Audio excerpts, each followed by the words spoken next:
Sir लगातार मेहनत कर रहे हैं और उत्तराखंड में रियल एस्टेट का न केवल अर्थ बदला बल्कि ये भी साबित किया कि स्थानीय स्तर पर रोजगार के साथ ही इस काम से उत्तराखंड के विकास में प्रवासी भारतीयों का साथ लिया जा रहा है। और इसी सोच के साथ उत्तराखंड के कुमाऊं में न केवल लोगों का पलायन रोका जा रहा है बल्कि देश भर के लोगों को पहुंचने का अवसर भी दिया जा रहा है।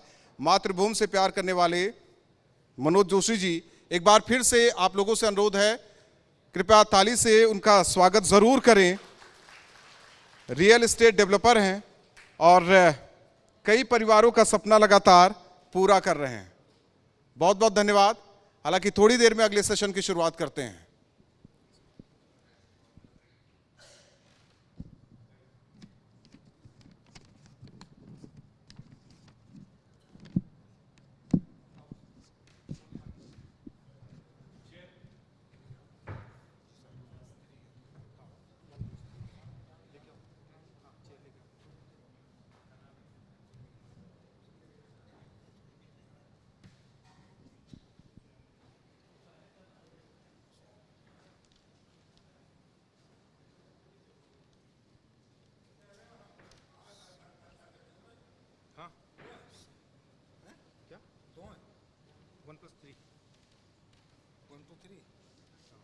भाई एक बार इधर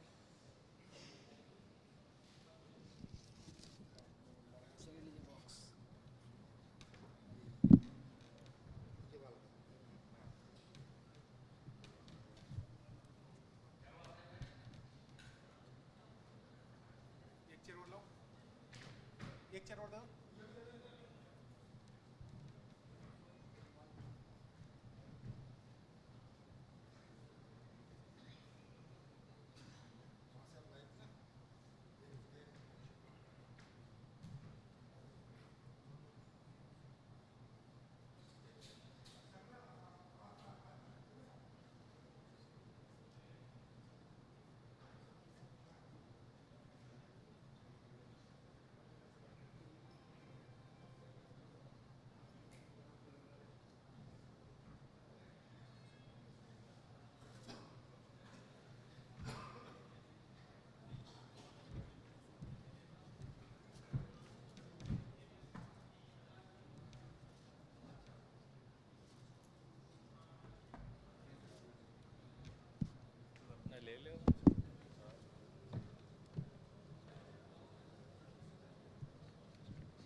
राहुल,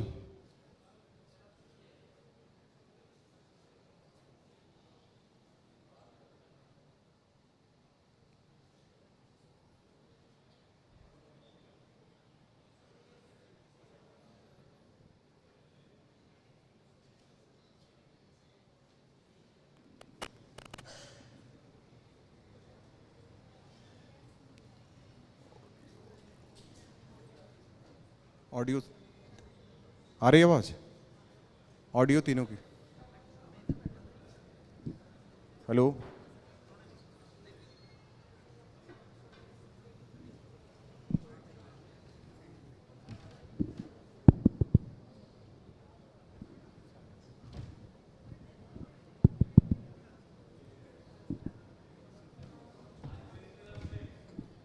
ठीक, शुरू करें।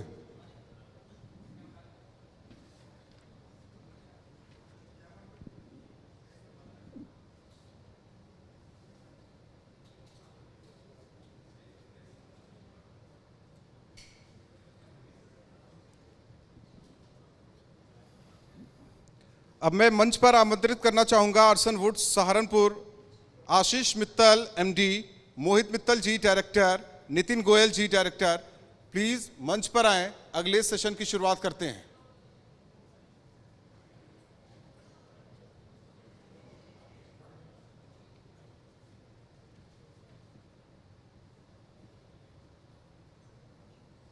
सर,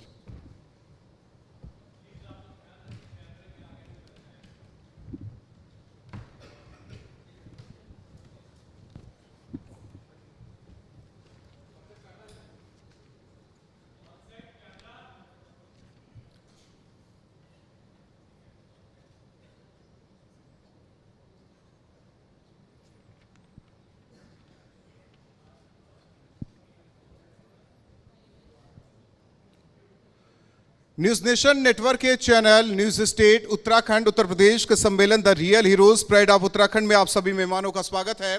और हमारे साथ मंच पर मौजूद मेहमान, सबसे पहले परिचय करवा दे।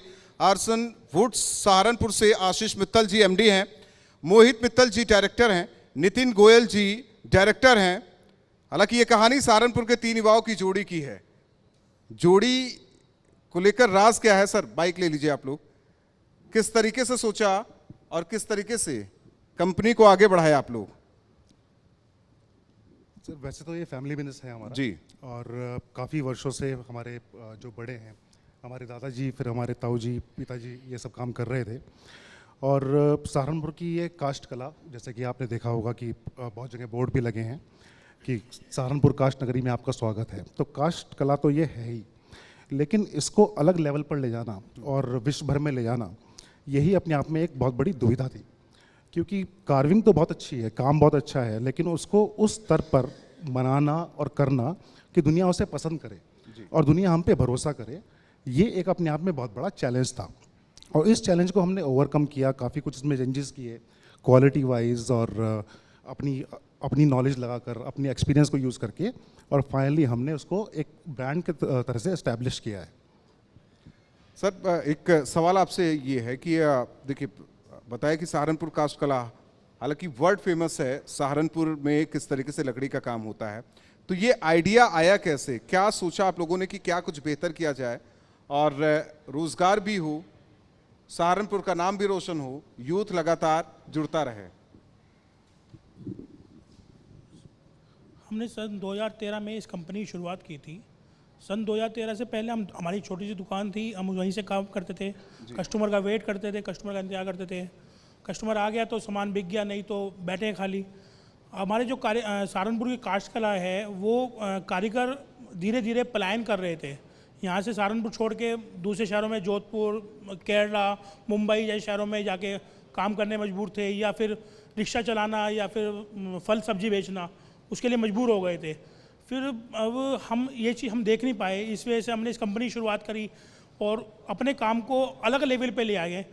मतलब सहारनपुर जो मशहूर था वो था चीप फर्नीचर के लिए। हमने वो चीप फर्नीचर का नाम सहारनपुर से लगभग मिटा दिया है। अब सहारनपुर में जो फर्नीचर बनता है वो अलग लेवल का बनता है।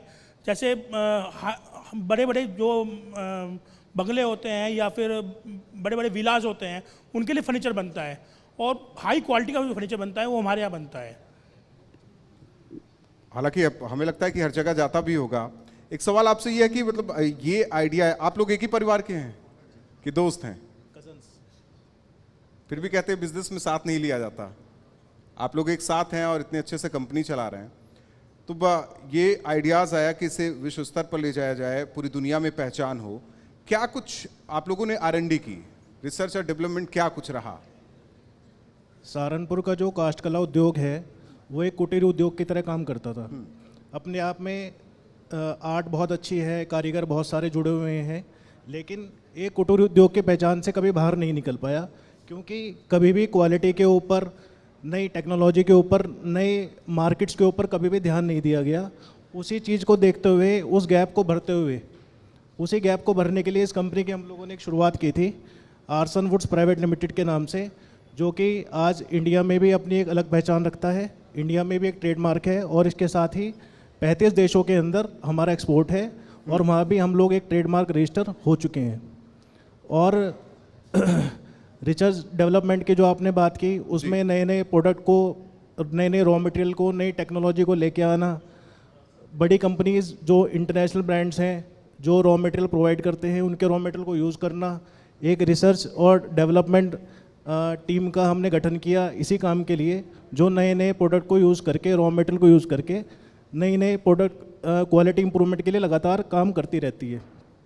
रोजगार को लेकर आपने क्या सोचा? क्योंकि मशीन वाला सिस्टम हर जगह आता जा रहा है, और जो कहते थे कि पहले कारीगरी होती थी हाथों की, क्या उससे लोगों तक पहुंचा रहे हैं आप लोग? मशीन का काम अपना होता है, मशीन एक हद तक ही काम कर सकती है, लेकिन जो हाथ काम का है और जो कलाकारी है, हमारे जो कारीगर है, जो उनकी दिमाग है, जो उनकी आर्ट है, वो चीज़ कोई मशीन नहीं पकड़ सकती।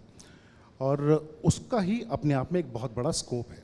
आप मशीन से एक लिमिटेड काम कर सकते हैं, लेकिन जो आदमी की अपनी कलाकारी है, अपनी उसकी कला है, वो कहाँ पर लेके जाएंगे अगर हम मशीन सब जगह लगा देंगे। और उसके अलावा जो कारीगर पुराने हैं, जो काम जानते हैं, उनकी जो आने वाली पीढ़ी है, जैसे कि फैमिली में होता है, ट्रेडिशन होता है, उनकी आने वाली पीढ़ी क्या करेगी? जब उनके पिताजी या उनके बड़े लोग इतना अच्छा काम जानते हैं, तो उसी काम को वो आगे क्यों ना लेके जाएं? ये भी अपने आप में एक बहुत बड़ी बात है। तो जब हमने इस पे मेहनत करी और इतने ऑर्डर आज की तारीख में पूरी दुनिया से, इंडिया से आ रहे हैं और सबको काम मिल रहा है, तो उनकी आगे वाली पीढ़ी भी अपना काम सीख रही है और वो इस काम को आगे बढ़ा रहे हैं। मोदी जी का सपना साकार कर रहे हैं हैंडीक्राफ्ट के मामले में। वन डिस्ट्रिक्ट वन प्रोडक्ट वाला जो मोदी जी का सपना है, वो हम साकार करने की पूरी कोशिश कर रहे हैं। ये तो योगी जी का सपना है। योगी जी मोदी जी बात तो एक ही है सर। लेकिन एक सवाल है कि सहारनपुर जो कि एकदम क्लोज उत्तराखंड के, तो रोजगार को लेकर क्या कुछ उत्तराखंड, आज हम बैठे हुए देहरादून में, उत्तराखंड को लेकर क्या कुछ सोचा है आप लोगों ने? पहले तो हम एक ही थे। उत्तराखंड में एक्चुअली हमारा बैक एंड ऑफिस जो है काफ़ी सालों से वर्किंग में है जी। यहाँ के काफ़ी युवाओं को हमने रोज़गार दिया है। हमारी मार्केटिंग टीम, सेल्स टीम यहीं से काम करती है, क्योंकि जो प्रतिभा देहरादून के अंदर हमें मिल जाती है वो हमारे उधर एरिया में थोड़ा मुश्किल हो जाता है उसको ढूंढना जी। और रोज़गार की बात अगर करें तो हमारे अपने बिजनेस से ही, अपनी कंपनी से ही डायरेक्टली लगभग 500 से 800 लोगों को डायरेक्ट रोज़गार मिल रहा है और इनडायरेक्टली अगर बात करें तो अराउंड 2000 लोगों से भी ज़्यादा लोग हमसे जुड़े हुए हैं। और हमारी जो इंडस्ट्री है बहुत ही लेबर इंटेंसिव इंडस्ट्री है, हाथ से सारा काम होता है, तो रोज़गार तो अपने आप में एक ज़रूरी उसका पहलू है ही। जो आप लोग एक तरीके से कहा जाए कि लकड़ी बाहर भेजते हैं उस पर कारीगरी करके और डॉलर मंगाते हैं इंडिया जी। जाहिर तौर पर पूरे विश्व में पहचान लगातार बना रहे हैं। एक तरीके से अगर कहा जाए कितने लोग काम कर रहे हैं, कितने लोगों को रोजगार दिया है, क्योंकि प्रत्यक्ष अप्रत्यक्ष रूप से इस कारोबार से सब जुड़े रहते हैं? सर, प्रत्यक्ष और अप्रत्यक्ष जोड़ा जाए तो कम से कम 3 से 4 हज़ार लोग होंगे, क्योंकि लेबर इंटेंसिव, जैसे नितिन जी ने कहा अभी, तो लेबर इंटेंसिव है, हर काम के लिए आदमी चाहिए आपको, छोटे से छोटा और बड़े से बड़े काम के लिए। तो अगर हम 3-4 हज़ार भी जोड़ रहे हैं शायद वो संख्या छोटी ही होगी। और जैसा उसकी बात कर रहे थे हम, देहरादून की बात, तो सहारनपुर की एक लिमिटेड कैपेबिलिटी है, आर्टिशन बहुत अच्छे हैं, लेकिन रिफाइंड जो क्लास है, रिफाइंड जो आपके एम्प्लॉयज़ हैं, इंग्लिश बोलने वाले, क्योंकि इंटरनेशनल काम करना है आपको इंग्लिश अच्छी चाहिए जी। और आपको कम्युनिकेशन, आपकी वेबसाइट डेवलपमेंट, सोशल मीडिया का हम बहुत इस्तेमाल करते हैं और सोशल मीडिया पे बहुत अच्छी प्रेजेंस है हमारी। तो ये सब बैक ऑफिस का काम देहरादून से होता है और ऑलरेडी हमारी टीम प्लेस में है यहाँ पर। तो सहारनपुर में भी और देहरादून में भी काफ़ी लोगों को काम मिला हुआ है। मतलब कि गढ़वाल के बारे में सोचा, कुमाऊं के बारे में सोचा, कुमाऊं तक किस तरीके से पहुंचाया जाए, फिर वहां से आगे मैदान में उतारा जाए उसे? बिल्कुल सर, जैसे लोगों का सहयोग मिलेगा, काम बढ़ेगा, तो ये तो नेचुरल है कि अपने आसपास के एरिया में हम लोग और एक्सपेंड करने की कोशिश करेंगे। एक्सपेंड करेंगे तो नेचुरली रोज़गार लोगों को मिलेगा। इस काम की कोई सीमा नहीं है, एंडलेस स्कोप है इस काम के अंदर। उस स्कोप को हम लोग कितना डिस्कवर कर पाते हैं, कितना लेवरेज कर पाते हैं, वो हमारे ऊपर है। मेहनत लगातार जारी है, टीम जो है बहुत मेहनती है। हम लोग भी टीम के साथ पूरा प्रयास करते हैं कि ब्रांड को जल्दी से जल्दी कितना बड़ा बनाया जाए ताकि और लोग जुड़ें। और इंटरनेशनल लेवल पे जो बड़े फर्नीचर प्लेयर्स हैं, जो आर्टिस्टिक फर्नीचर में और देश जो काम करते हैं, जैसे कि चाइना है, इजिप्ट है या टर्की है, उसे किस तरह से टक्कर दी जा सके, भारत का मेक इन इंडिया को पूरी दुनिया में पहुंचाया जा सके। खुद की वेबसाइट आप लोगों ने बना रखी है? जी, खुद की वेबसाइट है आप लोगों की? जी, अपनी वेबसाइट है सर, सारा ऑनलाइन बिजनेस है। आरसन को आप कहीं भी ऑनलाइन किसी भी प्लेटफॉर्म पे देखेंगे, हर जगह बहुत अच्छी प्रेजेंस है। और आर्टिस्टिक फर्नीचर में मैं बड़े गर्व के साथ कह सकता हूँ कि पूरे भारतवर्ष के अंदर आरसन की अपनी एक अलग पहचान है। फर्नीचर में इंटरेस्ट रखने वाला या फर्नीचर से जुड़ा हुआ कोई भी बंदा ऐसा नहीं होगा जो आरसन के नाम को ना जानता हो। फ्यूचर प्लानिंग क्या है? सर, फ्यूचर प्लानिंग बहुत सिंपल है, काम एक्सपैंड करना है। और जैसे इस काम में स्कोप बहुत है, मैंने आपको बताया, और ये सिर्फ कहने की बात नहीं है। अगर आप फर्नीचर इंडस्ट्री देखें तो बहुत ज़बरदस्त ग्रो कर रही है। जी। और जिस तरह का हमारा फर्नीचर है, इटालियन, इजिप्शियन, टर्किश, ये हमारे फर्नीचर के मुकाबले में आती हैं ये कंट्रीज़। इटालियन फर्नीचर बहुत महंगा है, इजिप्शियन और टर्किश फर्नीचर की अपनी सीमाएं हैं, कुछ दिक्कतें भी हैं उनके साथ, और काफ़ी लोग वहाँ से लाना पसंद भी नहीं करते। इवन मिडिल ईस्ट वाले आजकल टर्की से सामान लेना पसंद नहीं करते, तो वहाँ की अपनी सीमाएं हैं। उस हिसाब से हमारा स्कोप बहुत बड़ा है। तो फ्यूचर प्लानिंग हमारी एक्सपेंशन की है और मल्टीपल स्टोर्स खोलने की है, और साथ में अगर कुछ लोग हमसे जुड़ते हैं तो वो किस तरह से हम उसको आगे लेके आते हैं उसके बारे में हमारी बात चल रही है इन्वेस्टर्स से, और कुछ IPO के लिए और चीज़ें बात चल रही है हमारी। यूथ के लिए कुछ कहेंगे सर आप? बिल्कुल सर, ज़्यादा से ज़्यादा लोग हमारे से जुड़ें। हमारी जो फ्रेंचाइजीज़ हैं, जैसे हम अलग अलग मल्टीपल शहरों में अपने शोरूम खोलना चाहते हैं, हमारे से जुड़ें, और युवा ही जुड़ेंगे सर, युवा ही आगे बढ़ेंगे। तो मैं तो यही है कि आप आएँ और हमारे से जुड़ें। बिल्कुल। हालांकि आप लोग फर्नीचर बनाते हैं, आधी आबादी के बारे में सोचा है, क्योंकि घर वही सबसे बेहतर तरीके से रखती हैं। महिलाओं के बारे में? महिलाएं तो सर हमारे बिजनेस का ऑलरेडी एक बहुत इंटीग्रल पार्ट है। काफ़ी सारी महिलाओं को हमारी फैक्ट्री प्रेमिसेस में ही हमने काम दिया हुआ है। बैक एंड टीम में बहुत सारी लेडीज़ हैं। हमेशा कोशिश ही रहती है कि जो मातृशक्ति है उसे बराबर की अपॉर्चुनिटी मिले, और बिजनेस को बढ़ाने में जितना भी उनका सहयोग लिया जा सकता है वो लिया जाए। फिर भी किस तरीके से सहयोग लिया जा रहा है? कंधे से कंधा मिलाकर चले, वो समाज में बेहतर जीवन यापन हो।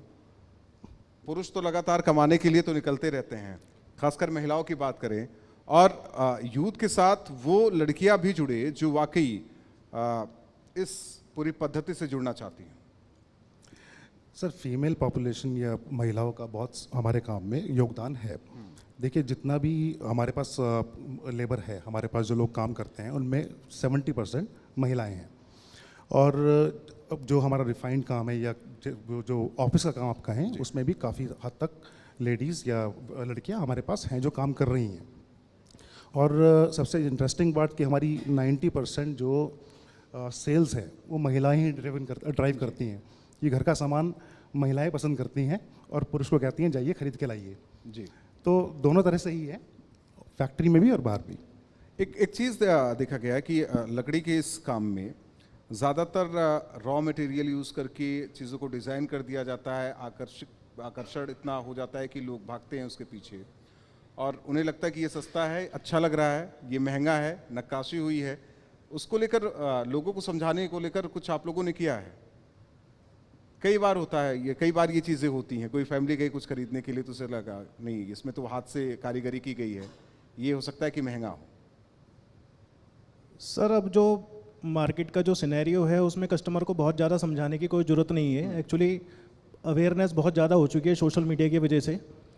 बात सिर्फ इतनी है कि कुछ टाइम पहले, लगभग आज से 10-12 साल पहले, जब तक ऑनलाइन बिजनेस का ट्रेंड इतना चालू नहीं हुआ था, तब तक लोग प्लेन फर्नीचर के लिए या फुली कवर्ड या कुशन वाले फर्नीचर की तरफ ज़्यादा अट्रैक्ट होते थे। हमारी सहारनपुर की ये जो आर्ट है ये थोड़ा सा पीछे हट गई थी, क्योंकि compete नहीं कर पा रहे थे उन चीज़ों से। मार्केटिंग उस लेवल की नहीं थी, रिसर्च डेवलपमेंट प्रोडक्ट का नहीं था, कोई नई चीज़ लेके नहीं आ पा रहे थे। तो उसी गैप को भरने के लिए हमने आर्सन की शुरुआत की थी, और आज कह सकते हैं कि ईश्वर की कृपा से आर्सन ने इस काम को और अपने शहर को इतनी विजिबिलिटी दे दी है ऑल ओवर द ग्लोब कि ये हमारा जो आर्ट है ये दोबारा से ट्रेंड में वापस आ गया है। आर्किटेक्ट्स हों, इंटीरियर डिज़ाइनर्स हों, आप कहीं भी देखेंगे रॉयल सेटअप्स हैं, कुछ भी है तो उसमें लोग पसंद करने लगे हैं, और सॉलिड वुड फर्नीचर की तरफ लोगों का ध्यान दोबारा आकर्षित हो रहा है। बहुत बहुत धन्यवाद आप तीनों मेहमानों का।